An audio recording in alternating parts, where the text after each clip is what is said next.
It's truly wonderful to see so many committed professionals gathered here today. Welcome to this program, Integrating Ecosystem Services into Sustainable Planning and Policy. It is with great pleasure that I, Dr. Asif, welcome you all to special gathering centered around a theme that resonates deeply with our shared future. That is integrating ecosystem services into sustainable urban planning and policy. We are proud to work hand in hand with our international partners from Erasmus Plus Staff Exchange Program, Estonian University of Life Sciences, and SKUAST Kashmir, as we build upon the strong foundation laid by last year's urgent series on student-led research. Today is not just about discussion, it is about inspiration, action, and reimagining the space we live in through the lens of ecology and sustainability. So the module, if we outline this module, it's a 1-week program wherein we will have lecture sessions, as already told by Dr. Asif, some stakeholder meeting and also some field exercises. But to set the tone of this program, it's imperative for us to understand what problems we are going through in terms of urban space planning, especially in the city of Srinagar, when the temperature has been consistently rising and we are put at the back foot time and again by natural calamities. This is where we are located. As you can see, this is a landlocked region. This is the entire valley and it's entirely landlocked. You might have seen there was a landslide recently just a couple of days ago and the roads were blocked. So we have our entire dependence on the connectivity. And then if we try to understand what are the problems in terms of green cover and how the urban quality of life has deteriorated. See, you can see we are becoming a dumping ground, and the urban waste, because of the increase in the number of hotels, because in the increase in per capita consumption, there is a huge amount of waste that is being just coming up in the city, and we don't have any installations or the mechanism where we can process this waste very effectively. And Srinagar once was known as the city of wetlands, and those have shrunk and habitation has come up there. And you can see the wetlands that existed some 30-40 years ago no longer are there, and then we are losing cover, green cover very fast because of the expansion of the Srinagar city. Rampantly the agricultural land is being converted into either into habitation, or when you are at a distance from main Srinagar, you can at the most you can convert it into a horticultural land. But we are losing the land very fast to habitation. This is how they planned the creation of open spaces, and this has somewhat turned into this.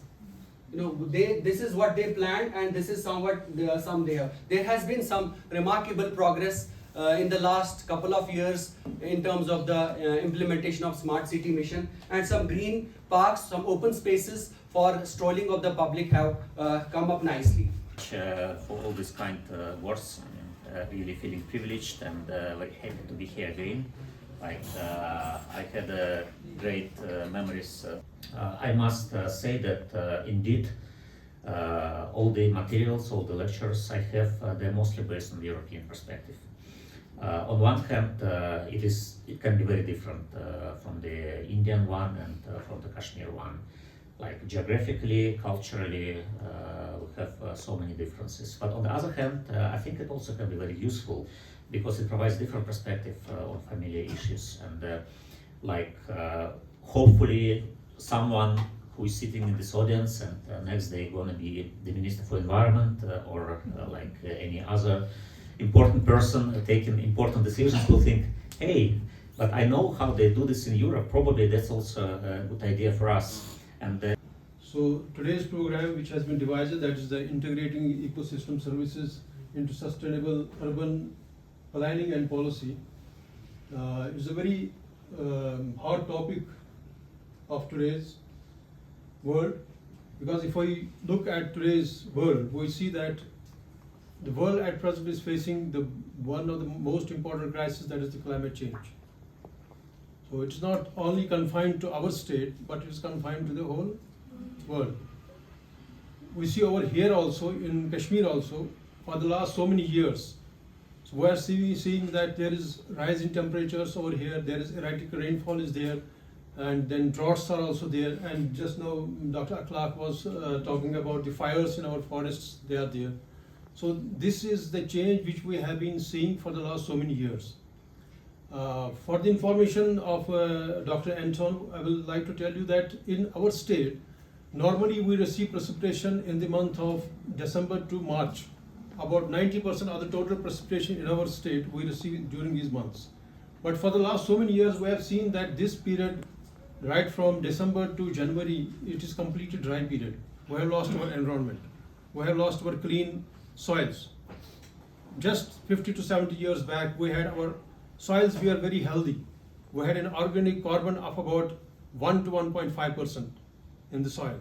But at present, it is just 0.3%. So we have damaged our soils also.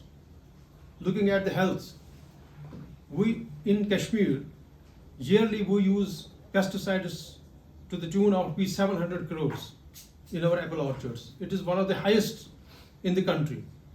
Around about 2.4 to 3 kgs of pesticides we use per hectare. So that has damaged our soils, that has damaged our environment, that has damaged our crops. Similarly, about the animals' health, if we look at the animals, 70% of the diseases which are present in the humans, they are transmitted through animals. On behalf of Faculty of Forestry and Division of Natural Resource Management, I would like to express my deepest gratitude to respected Dean, Faculty of Forestry, for accepting our invitation and sharing his insightful views with us. Sir, your presence and knowledge have been invaluable. Thank you, sir. We owe a huge debt of gratitude to respected Professor Anton for making the time to be here and hope for contributing to the success of this program. Sir, your presence and participation mean a lot to us. Your words are truly inspiring and provided valuable insights. Also, your dedication and tireless efforts will ensure the smooth running of the program. Thank you, sir. Our sincere appreciation goes to Professor Akhlaq Wani, Professor at Head Division of Natural Resource Management, and his team for his generous support. Sir, your tireless efforts and meticulous planning ensure that everything can run smoothly. Thank you, sir. A special thanks to all the students for making the time to attend the program.